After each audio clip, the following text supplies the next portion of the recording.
Good morning students. 8वीं class के हिंदी विषय में आज हम अपना 5वां पाठ कर रहे हैं। पाठ है चिट्ठियों की अनूठी दुनिया।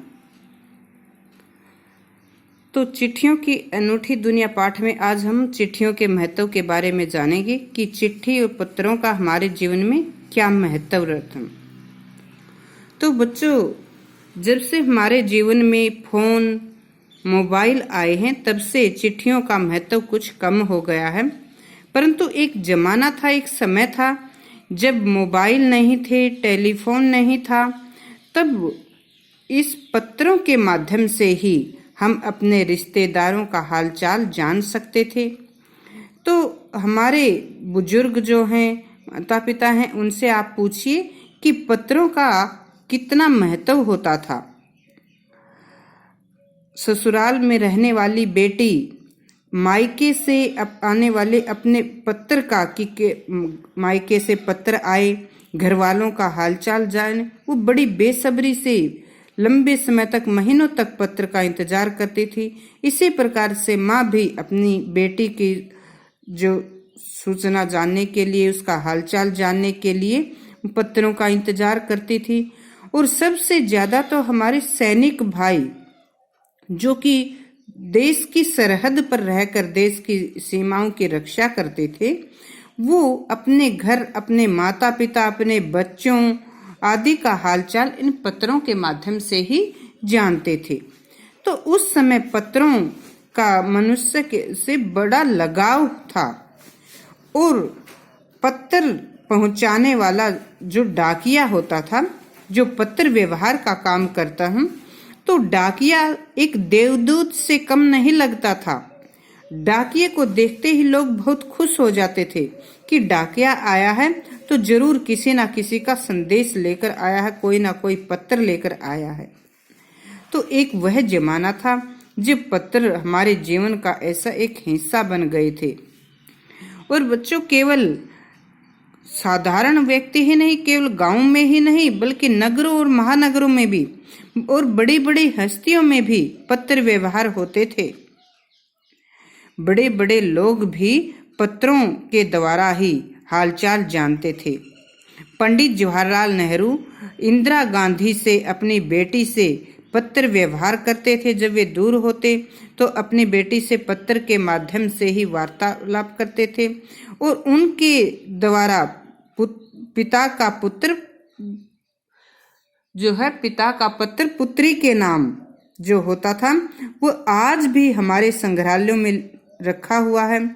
और महात्मा गांधी का रविंद्रनाथ टैगोर से जो पत्र व्यवहार था, या मुंशी प्रेमचंद जी के द्वारा अन्य जो साहित्यकारों से पत्र व्यवहार हुए, ऐसे अनेक पत्र हमारे संग्रहालयों में रखे हुए हैं, जो कि उस समय के न केवल उनके विषय में, चरित्र के विषय में हमें उनसे पता लगता है, बल्कि उस समय के जो राजनीतिक या सामाजिक जो वातावरण था, माहौल था, उनसे भी हमें उनका भी पत्रों से ही पता लगता है।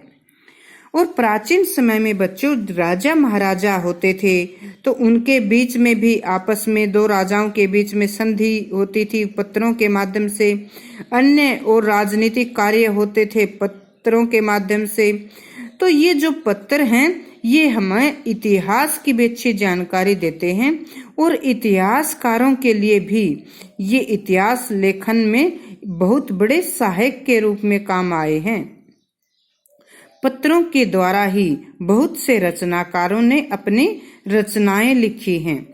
तो इस प्रकार से पत्रों का मानव जीवन में बहुत महत्व रहा है। पत्रों का भाव एक जैसा ही होता है, पत्रों का कार्य एक जैसा ही होता है। क्या है? सूचना प्रदान करने का माध्यम होते हैं, परंतु अलग अलग भाषाओं में इनको अलग अलग नाम से जाना जाता है। पत्र को उर्दू भाषा में खत कहा जाता है, संस्कृत में इसको पत्र कहा जाता है, कन्नड़ में कागद कहा जाता है, तेलुगु में उत्तरम कहा जाता है, जाबू और लेख कहा जाता है, तमिल में कडिद कहा जाता है। तो इस प्रकार से हम देखते हैं कि अलग अलग भाषाओं में पत्रों को अलग अलग नामों से जाना जाता है, जबकि इनका कार्य एक ही रहा है। और बच्चों, हजारों साल पहले जब यातायात के साधन भी अधिक नहीं थे, तब ये संदेश वाहक का कार्य हरकारों के द्वारा किया जाता था। हरकारे कौन होते थे? हरकारे जो तेज गति से चलकर या दौड़कर संदेश पहुंचाते थे। एक जगह का संदेश दूसरी जगह जैसे पैदल जाकर पैदल यात्रा के द्वारा पहुंचाते थे। हरकारों के बाद में जैसे जो संदेश वाहक था, बाद में धीरे धीरे उन्होंने घोड़ों का प्रयोग करना आरंभ कर दिया। पैदल न जाकर घोड़ों के ऊपर घुड़सवारी के द्वारा वे संदेश पहुंचाने का काम करने लगे। धीरे धीरे जब पहिए का आविष्कार हुआ तो यातायात के साधनों के माध्यम से पत्र व्यवहार होने लगा। और रेलवे में तो जैसे जो डाक रेल होती हैं, गाड़ियां होती हैं, उनके कारण तो पत्र व्यवहार में और अधिक तेजी आई। तो लगभग हर रोज 4.5 करोड़ चिट्ठियां एक स्थान से दूसरे स्थान पर पहुंचाई जाने लगी। और जब से तार का आविष्कार हुआ है संचार में, तो उस समय से टेलीफोन, वायरलेस मोबाइल आदि के द्वारा हम देखते हैं कि इसमें हम अपने सगे संबंधियों से कोई भी हमें हमारे पास शुभ सूचनाएं होती हैं या कैसी भी होती हैं, हम तुरंत उनको अपने सगे संबंधियों से बांटते हैं, तुरंत बातें करते हैं। लेकिन आज भले ही पत्रों के स्थान पर हम टेलीफोन का या फिर मोबाइल का प्रयोग करने लगे हैं, लेकिन ये मोबाइल और टेलीफोन पत्रों की जगह नहीं ले सकते हैं, क्योंकि पत्रों को पढ़कर हमें जो शांति, जो संतोष मिलता है, जो सुकून मिलता है, वो इन फोन और SMS के संदेशों से नहीं मिल सकता। और पत्रों को विरासत के रूप में सहेज कर भी रखा जाता है। आज देश में ऐसे लोगों की कमी नहीं है जो अपने पुरखों की चिट्ठियों को धरोहर के रूप में सहेज कर रखे हुए हैं कि ये मेरे दादा की चिट्ठी थी। तो उनको पढ़कर ऐसा संतोष सगुन मिलता है मानो हमें उनसे ही मिल लिए हों।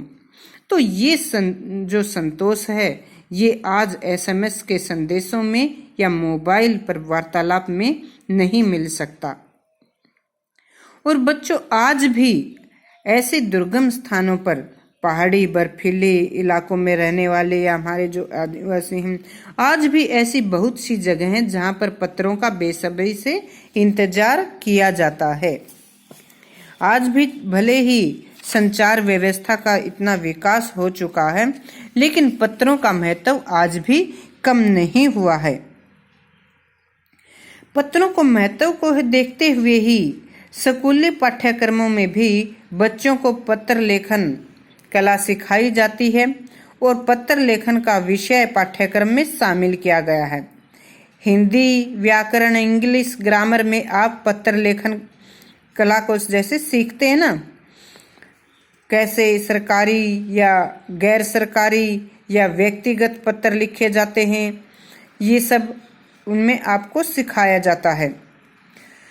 तो विश्व डाक संघ की पहल के द्वारा 16 वर्ष से कम आयु के बच्चों के लिए पत्र लेखन प्रतियोगिताएं शुरू की गई थी और ये सिलसिला 1972 में आरंभ किया गया था। तो इस प्रकार से बच्चों, पत्रों का मानव जीवन में बहुत महत्व है।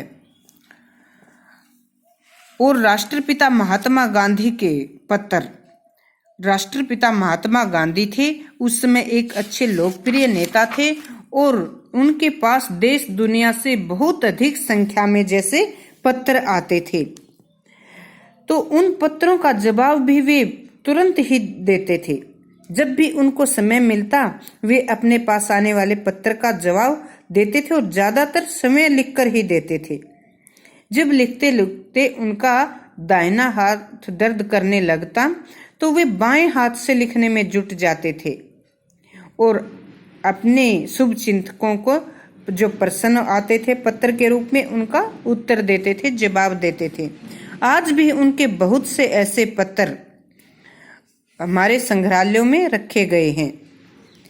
तो ये पत्र जो कि हमारे पास हमारे बुजुर्गों की धरोहर होते हैं, हमारे शुभ चिंतक, शुभ जो सगे संबंधी हैं, उनके हमारे पास एक निशानी होते हैं और इनमें जितना सगुन संतोष होता है वो आज फोन या एसएमएस के संदेशों में नहीं होता। आज भी कई जगह पर आलीशान हवेलियां हैं या जो पटपटियां हैं या दुर्गम जंगलों से घिरे गांव हैं या बर्फबारी के बीच रहने वाले लोग हैं या ऊंचे ऊंचे पहाड़ी क्षेत्रों में रहने वाले लोग हैं या समुद्र तट पर रहने वाले मछुआरे हैं या रेगिस्तानी स्थानों पर रहने वाले लोग हैं। आज भी बहुत सी जगह पर ऐसे पत्रों का, ऐसे खतों का बेसब्री से इंतजार करते हैं। और बच्चों, पत्र केवल सूचना आदान प्रदान करने का ही माध्यम नहीं, बल्कि पत्रों में मनी ऑर्डर के द्वारा हमारे जो दूर कार्य करने वाले जो लोग होते हैं, सगी संबंधी होते हैं, वे अपने घर पर अपना वेतन पहुंचाते हैं, परिवार की आजीविका के लिए खर्चा पहुंचाते हैं। हमारे सैनिक भाई अपने घर पर अपने बच्चों के लिए, अपने परिवार के लिए पैसे भेजते हैं, तो वे सब इस मनी ऑर्डर व्यवस्था के द्वारा ही भेजते हैं। तो बहुत से घरों में चूल्हा तभी जलता था जब उनके घर ऐसे मनी ऑर्डर आते थे और मनी ऑर्डर या संदेश पत्र लेकर आने वाले डाकिये उनको देवदूत की तरह लगते थे। तो इस प्रकार से हम देखते हैं कि पत्रों का हमारे जीवन में कितना अधिक महत्व होता था।